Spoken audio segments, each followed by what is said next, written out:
Selamat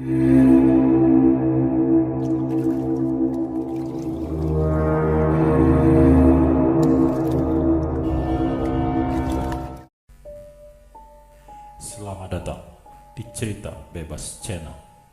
Selamat datang kepada para pecinta cerita horor dan cerita misteri.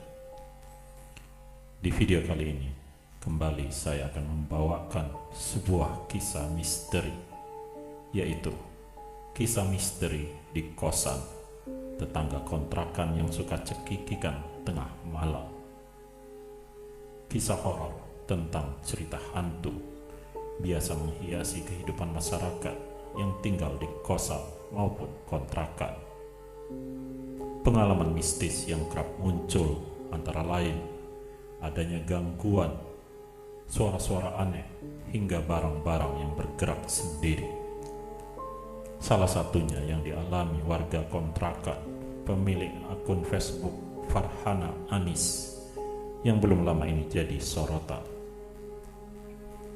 Baru-baru ini, anggota grup Facebook Klub Cerita Hantu Malaysia tersebut berbagi pengalaman horor yang melibatkan teman kontrakannya sendiri.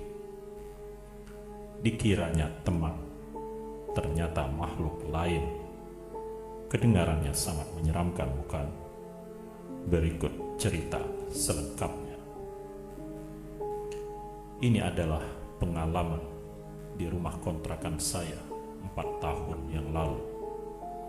Kontrakannya terdiri dari 3 lantai. Saya menempati single room dan berada di lantai dasar. Bulan itu adalah penyewa kontrakan baru yang masuk dan terdiri dari 4 bersaudara. Kamar mereka berada di lantai 2. Suatu malam, setelah selesai bekerja, saya sholat isya di ruang tamu. Biasanya saya sholat di kamar. Waktu menunjukkan sekitar pukul 11.30 malam. Kemudian saya lanjutkan dengan mengaji, dan sekitar jam 12 malam semuanya selesai. Saya masih duduk di tikar sambil bermain ponsel, karena di kamar sinyal tidak begitu kuat. Tak lama setelah itu, saya mendengar ada seseorang yang pulang. Tidak yakin siapa yang pulang, jadi saya hanya menunggu sampai pintu terbuka. Rupanya teman kontrakan baru dan saudara-saudaranya yang baru pulang. Saya pun tersenyum, tapi senyuman itu justru tidak dibalas oleh semuanya. Kemudian saya diamkan saja. Saking sibuknya bermain ponsel, saya tidak sadar sudah jam 1 pagi. Tiba-tiba saya mendengar suara dari lantai atas. Suaranya benar-benar sangat bising, mulai dari suara tertawa terbahak-bahak hingga tertawa menjerit. Suara bising itu berlangsung hampir 10 menit. Rasanya ingin menegur. Pasalnya, di sini ada teman kontrakan lain yang paling lama tinggal dan terkenal tidak ramah, juga sedikit galak. Tak ingin terjadi hal yang tidak diinginkan, saya berniat menegur terlebih dahulu. Saya bangkit dan menuju tangga. Entah mengapa, saya berpikir, biarlah, dia pasti pandai menjawab saat kena tegur. Begitu pikir saya. Saya tak jadi naik.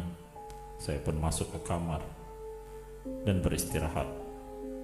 Persis apa yang saya duga. Keesokan paginya saat bersiap-siap untuk pergi bekerja, teman kontrakan yang galak turun dan masuk ke kamar. Saya panggil dia, Kak Ina. Kemarin apakah kamu mendengar orang berisik? Saya tidak bisa tidur. Saya menjawab, ada, saya dengar.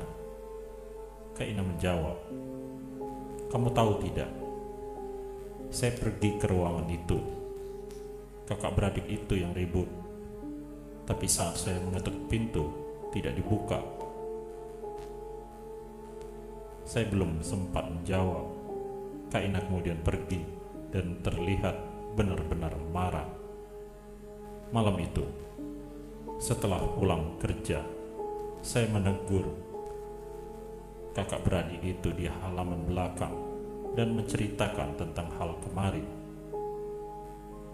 Lalu salah satu dari mereka kemudian menjawab, Kemarin kami orang tidak pulang, Kak. Ibu dan ayah datang ke sini, jadi kami tidur di rumah saudara. Aku terdiam. Saya sangat yakin bahwa saya melihat jelas mereka kembali dan naik ke kamar tadi malam. Tetap saja, mereka mengatakan tidak pulang, dan mereka kemudian menunjukkan tas pakaian kotor yang mereka bawa. Malam itu saya tidak berani tidur sendirian. Saya mengajak teman lain untuk menemani. Saya anggap bahwa kejadian malam lalu hanya gurauan saja. Dan bukan hanya saya, keempat bersaudara itu juga meminta untuk tidur di kamar lain. Aku masih ingat wajah mereka malam itu. Demikianlah kisah singkat ini. Semoga Anda terhibur. Terima kasih.